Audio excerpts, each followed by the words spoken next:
Hello and welcome to another episode of Colorado Politicking. I'm Pat Poblete, a legislative reporter with Colorado Politics. I'm coming to you on the heels of the 2021 election here in Colorado. And I've got a great panel with me today to kind of break down what we saw. And we're going to start off with senior writer Joey Bunch. Joey, you did a lot of coverage for us. You really spearheaded it. What were your takeaways from this week's election? Well, you can't compare this election, a midterm election, to, say last year's election. There just wasn't that kind of heat. Last year, what was it, Ernest? 3.3 million people voted. This time, 1.2 million voted. But I think the headline was that, they rejected pot taxes for education, I guess because they're high enough, the taxes and the voters, and they rejected, on another ballot measure, they rejected lowering property taxes. I mean, who doesn't want cheaper taxes? And then they rejected weakening politicians' abilities to spend tax money. Now, those things may seem counterintuitive, but, if you know what goes on, the scurrilous subplots, the petty jealousies, in other words, politics breaks out when you try to have a nice election. And, I wouldn't read too much partisanship into that, even though I think Ernest will tell you that the Republicans are very happy the day after. But I wouldn't read too much partisanship into any ballot initiative. There's just too many moving parts. There's more than just an X factor. There's more like an A to Z factor.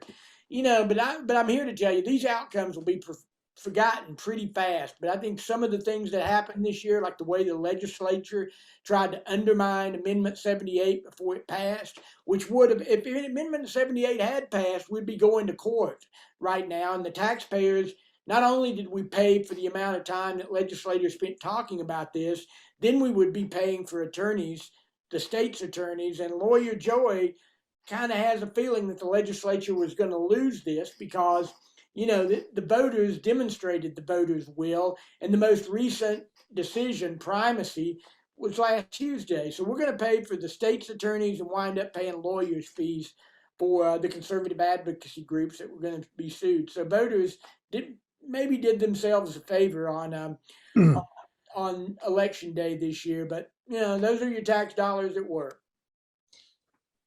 Now, Ernest, you've been alluded to a couple times. Let's bring you in now. This is political correspondent Ernest Luning.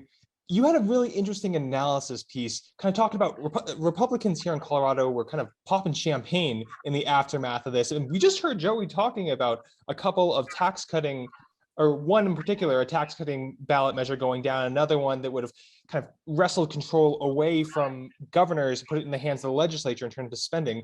Why were Republicans so happy? Typically what happens in an off-year election here in Colorado in the last several cycles is that Republican ballot measures wind up passing, even though Republican candidates don't wind up getting elected very many places. And that's been what the Republicans have been saying for years is, well, Colorado voters don't like our candidates so much, but they love our ideas. This Tuesday, we saw the reverse of that. A lot of Republican candidates were elected in places where they haven't been winning too many races in the last few years. Douglas County, they took the school board. Out in Aurora, they took a majority on the city council. A few other places around the state. But as Joey said, the ballot measures sponsored by the Republicans and supported by the Republicans went down pretty hard, including in Republican counties like El Paso County, Douglas County, Weld County, Mesa County.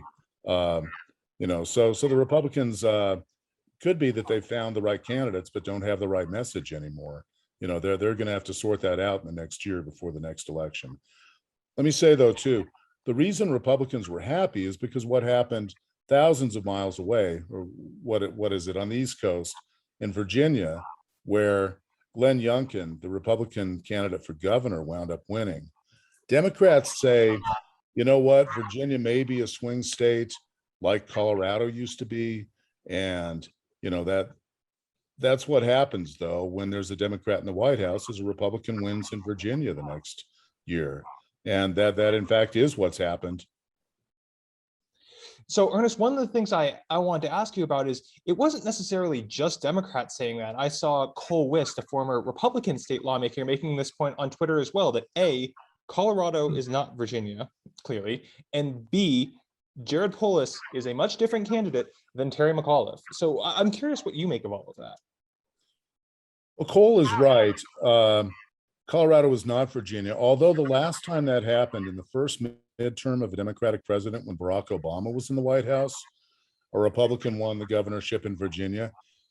And the Democrats, who'd done very well in the last couple of elections, turned around and walked right into a buzzsaw in the 2010 election, nearly lost the Senate seat, nearly lost the governor's seat. The difference is Democrats won that year in Colorado. You know, they lost control of the state house. But other than that, Democrats look like they're in a much better position here than they have been in Virginia. And they're saying that they're going to take that going into the next election. Well, Ernest, I did touch on Polis just a second ago, and I want to come back to him because there was somewhat of a bombshell report that dropped this Thursday from ProPublica looking into the finances and particularly the taxes paid by wealthy politicians. And Polis was the center of that story. Now, Ernest, you also followed up on it. So I want to go back to you here and talk a little bit about your reporting on this story.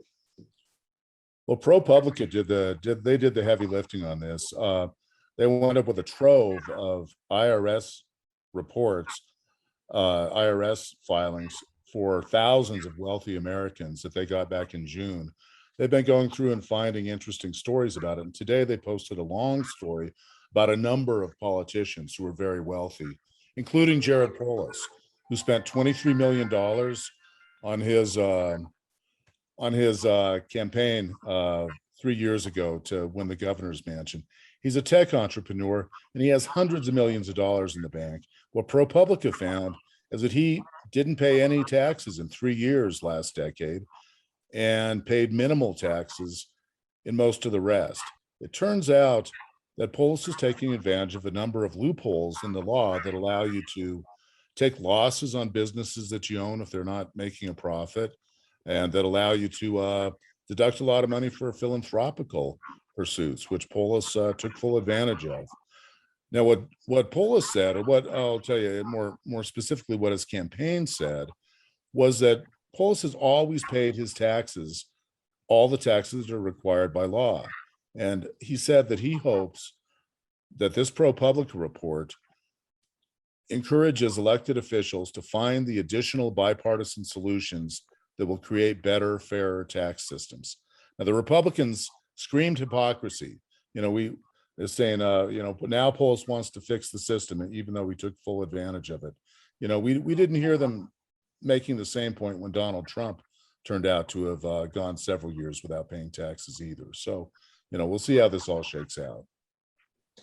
Now, Joey, or Joe Stradamus, I should call you, let's close out with you here. Is there any political danger in this report and this story that seems to be making its way around Colorado on Polis now?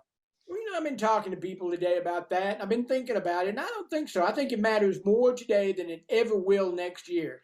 You know, especially, and it cuts a pass to the Republican nominee not to have to release their tax returns, which most rich politicians don't like to do because they don't want people to know what companies they're investing in. So that could have an upshot. But, you know, where this matters is on the national scale, because Biden wants to raise taxes on the wealthy to pay for his liberal agenda. And here we have a liberal Democrat governor joining in Republicans' reindeer games or Hunger Games. But you know, that doesn't change a fact here that Coloradans know who Jared Polis is. They know him to be a rich guy, but a rich guy, the image that they have is him in sneakers and T-shirts. That's a hard image to shake, and I don't care how many tax breaks you throw at it.